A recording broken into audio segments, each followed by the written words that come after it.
Cześć, witam wszystkich serdecznie. Dzisiaj ciasto z najbardziej chyba znanymi ciasteczkami na świecie, Oreo. Te ciastka albo się kocha, albo się ich nienawidzi. Ja jednak mam nadzieję, że dzisiaj przyciągnę tutaj gorących zwolenników, a zatem, aby Was było lepiej widać, dajcie koniecznie łapkę w górę ciasteczkom Oreo. A tych, którzy dopiero zajrzeli na mój kanał, zachęcam do jego zasubskrybowania. Dzięki temu nie przegapicie żadnego nowego przepisu. Zaczynamy od warstwy serka, a ponieważ musi ona dobrze zastygnąć, ten etap przygotowań dobrze jest zacząć dzień wcześniej.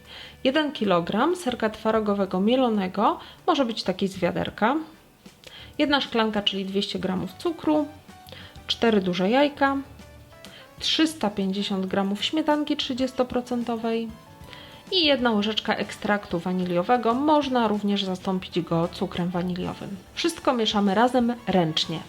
Ten sernik nie lubi napowietrzania, wystarczy tylko wymieszać jego składniki. Jeśli ubijecie go mocno mikserem, wówczas urośnie Wam w trakcie pieczenia, a potem najprawdopodobniej bardzo spektakularnie opadnie. Tak więc łyżka bądź rózga są w zupełności wystarczające, naprawdę wcale nie ma potrzeby się tutaj zbytnio wysilać. Dodam jeszcze, że ten sernik możecie upiec również jako samodzielne ciasto, tylko w nieco mniejszej tortownicy, tak około 21-24 cm. Gotową masę przelewamy do foremki, która u mnie ma wymiar 25×35 cm.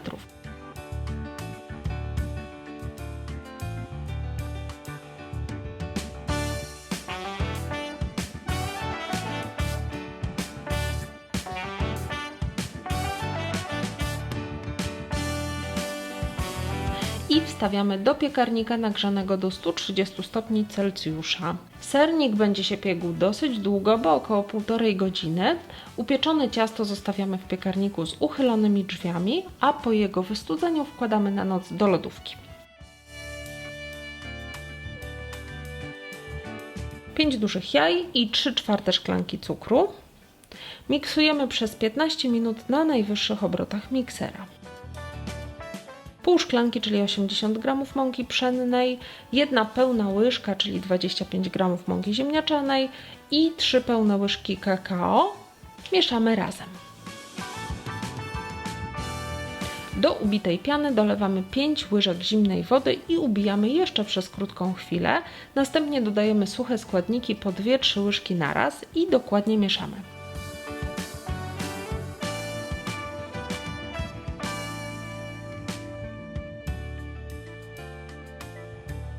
Gotowe ciasto przelewamy do blaszki, dokładnie takiej samej albo tej samej, w której piekliśmy sernik. Przypomnę, że mój rant ma wymiary mniej więcej 25×35 cm. Biszkopt pieczemy około 40-45 minut w temperaturze 165 stopni Celsjusza, a po upieczeniu dokładnie studzimy. Z pół litra mleka odlewamy 1 szklankę do garnka, natomiast drugą zostawiamy w naczyniu. Dosypujemy do niej budyń śmietankowy, u mnie jest to budyń z cukrem, chociaż możecie również kupić taki bez cukru i po prostu posłodzić mleko. Całość przelewamy do gotującego się mleka i zagotowujemy. Ugotowany budyń odstawiamy do wystudzenia. 200 g miękkiego masła ucieramy na puszystą masę, następnie po łyżce bądź 2 dodajemy zimny budyń. 150 do 200 g ciastek Oreo kruszymy na drobne kawałki, następnie dosypujemy do gotowej masy i jeszcze chwilę miksujemy.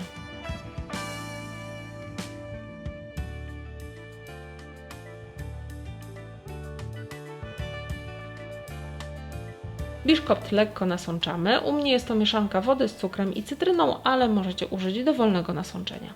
Następnie wykładamy połowę masy z Oreo.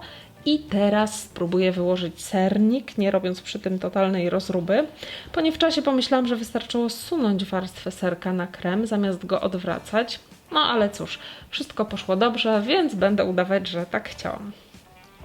Serek przykrywamy drugą warstwą kremu i drugą połówką biszkoptu, który również powinniście nasączyć. -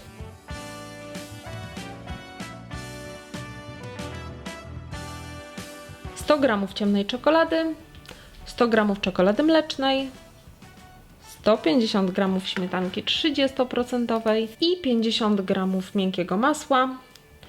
Podgrzewamy razem w mikrofalówce lub w kąpieli wodnej. Gotową polewą polewamy ciasto.